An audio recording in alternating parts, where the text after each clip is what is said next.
Hi friends, question देखते हैं। The shadow of a tower when the angle of elevation of the sun is 45 degree is found to be 40 metres longer than when the angle of elevation is 60 degree. Find the height of the tower. Question क्या है इसको समझते हैं। ठीक है, देखिए मान लेते हैं कि हमारा क्या है, ये ग्राउंड लेवल है। ठीक है, ग्राउंड लेवल है और इस ग्राउंड लेवल पे एक टावर खड़ा है। ठीक है, एक ग्राउंड लेवल पे क्या है, एक टावर खड़ा है, टावर है। ठीक है, और इस टावर जो है, इस टावर का जो एंगल ऑफ एलिवेशन है कितना है, एंगल ऑफ एलिवेशन जो होता है आपका 60 डिग्री है। एंगल ऑफ एलिवेशन जो होता है 60 डिग्री है। ठीक है, तब अगर देखिए यहाँ पर क्या है, टावर है और इस टावर का जो एंगल ऑफ एलिवेशन है 60 डिग्री है। कह रहा है कि इसकी जो होता है, अगर इस टावर का एंगल ऑफ एलिवेशन जो होता है 45 डिग्री हो जाता है, तो अब जो है इस टावर का जो शैडो है वो 30 मीटर और ज़्यादा बढ़ जाता है। तो पहले 60 मीटर था, पहले 60 डिग्री एंगल फॉर्म होता था। एंगल ऑफ एलिवेशन जो होता है इस टावर का कितना था, 60 डिग्री था। तब उस समय इसकी शैडो था, मान लेते हैं x मीटर था। ठीक है, यहाँ तक उसकी शैडो बनती थी। लेकिन जैसे ही क्या हुआ कि इस टावर का जो एंगल ऑफ एलिवेशन 45 डिग्री हो गया, 45 डिग्री हो गया, तब इसकी जो होता है, इसका शैडो जो है 30 मीटर और ज़्यादा, 40 मीटर 40 मीटर और ज़्यादा बढ़ जाता है। मतलब 40 मीटर, यहाँ से यहाँ तक कितना हो गया, 40 मीटर हो गया। ठीक है, तो कह रहा है कि बताइए इस टावर का हाइट कितना है। ठीक है, तो देखिए, तो मान लेते हैं O A B या C पॉइंट मान लेते हैं, ये हमारा C पॉइंट है। हमें फाइंड आउट करना है height of the tower, find out करना है। मान लेते हैं S जो है क्या है, हाइट ऑफ द टावर है। तो अगर आप ध्यान से देखेंगे तो यहाँ पे क्या है, राइट एंगल ट्रायंगल है। तो हम चलते हैं राइट एंगल ट्रायंगल। कौन सा राइट एंगल ट्रायंगल में, OAB। इन ट्रायंगल OAB तो हम क्या करते हैं, OAB में 1045 फाइंड आउट करते हैं। तो 1045 equal to P/B, P for perpendicular, B for base. P equal to क्या हो गया, थीटा के सामने वाला हमारा परपेंडिकुलर होता है, कितना है, AB है। AB कितना है, AB और B फॉर क्या हो गया, बेस। मतलब थीटा से जो साइड अटैच है वह, तो बेस क्या हो गया आपका, OB हो गया, OB हो गया। ठीक है, तो यहाँ ध्यान दीजिए, तो 1045 इक्वल टू आपका देखिए AB कितना है, H है, AB H है, और OB कितना है, वह है 40 प्लस X है, 40 प्लस X है, 40 प्लस X है। 1045 का वैल्यू कितना होता है, 1 होता है। 1 equal to H/40 plus X। ठीक है, अब क्रॉस मल्टीप्लाई करते हैं, कितना होगा, 40 plus X equal to H। तो X इक्वल टू कितना हो गया, H माइनस 40, 40 को इधर शिफ्ट कर दिया। तो हम मान लेते हैं कि हमारा ये इक्वेशन क्या है, 1 है। यह हमारा इक्वेशन 1 है। अब हम चलते हैं ट्रायंगल, कौन से ट्रायंगल में, आपका CAB में। इन ट्रायंगल CAB में, CAB ट्रायंगल चलते हैं। तो यहाँ पे क्या राइट एंगल है, तो यहाँ पे 1060 फाइंड आउट करते हैं। तो 1060 इक्वल टू क्या हुआ, P/B, P for perpendicular, B for base. तो P क्या हुआ, थीटा के सामने वाला P, तो हमारा P हो गया, AB हो गया, और बेस होता है आपका CB हो गया, क्योंकि हम ट्रायंगल ABC में कंसिडर कर रहे हैं। तो आपका B क्या होता है, B फॉर बेस कौन सा हुआ, CB हो गया। ठीक है, AB कितना दिया, H दिया है, CB कितना है, X है।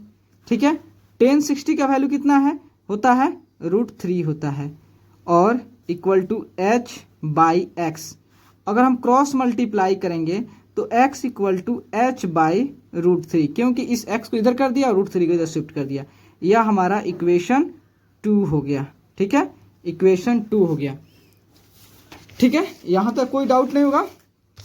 तो देखिए, अगर आप अच्छे से क्वेश्चन को देखेंगे तो आपको फील जरूर होगा कि देखिए यहाँ पे x equal to H minus 40 और यहाँ x equal to H by root 3, तो दोनों केस में हमारा जो होता है LHS जो होता है इक्वल है। LHS इक्वल है तो आप जानते हैं कि अगर LHS इक्वल हो जाता है इक्वेशन का तो RHS ऑटोमेटिकली इक्वल होता है। अगर RHS इक्वल हो जाता है तो LHS ऑटोमेटिकली इक्वल हो जाता है। जब x दोनों इक्वल है तो इसका RHS भी इक्वल हो जाता है। डैट मीन्स होता है h minus 40 equal to h by root 3।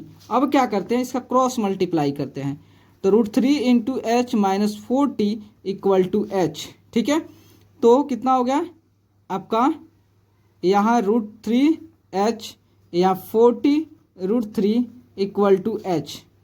अब देखिए यहाँ पे रूट 3 हो गया, रूट 3 एच हो गया, और इस एच को इधर लाएंगे तो माइनस एच, और इसको इस साइड शिफ्ट करेंगे तो प्लस 40 रूट 3, क्योंकि हम जानते हैं इक्वेशन केस में किसी भी टर्म को जो एक साइड से दूसरे साइड ले जाते हैं तो उसके साइन क्या होता है, चेंज हो जाता है। कब, एडिशन एंड सब्ट्रैक्शन केस में। ठीक है, तो आपका देखिए, तो यहाँ पे दोनों में एच है तो एच को कॉमन कर लिया तो कितना हो गया, रूट 3 माइनस 1, यहाँ हो गया 40 रूट 3 हो गया, तो एच इक्वल टू आपका आ गया 40 रूट 3 बाई रूट 3 माइनस 1।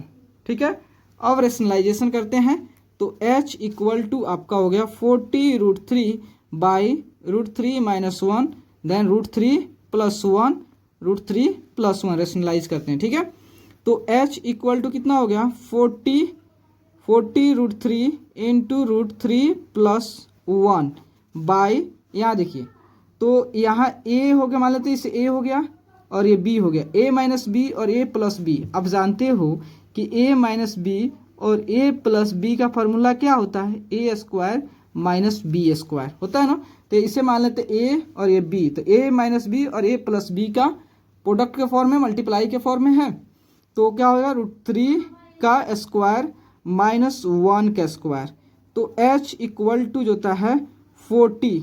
अब यहाँ देखिए रूट 3 से रूट 3 मल्टीप्लाई करेंगे कितना हो गया, तो आपका रूट 3 से 40 रूट 3 को इससे मल्टीप्लाई करेंगे तो आपका 40 इंटू 3 हो गया।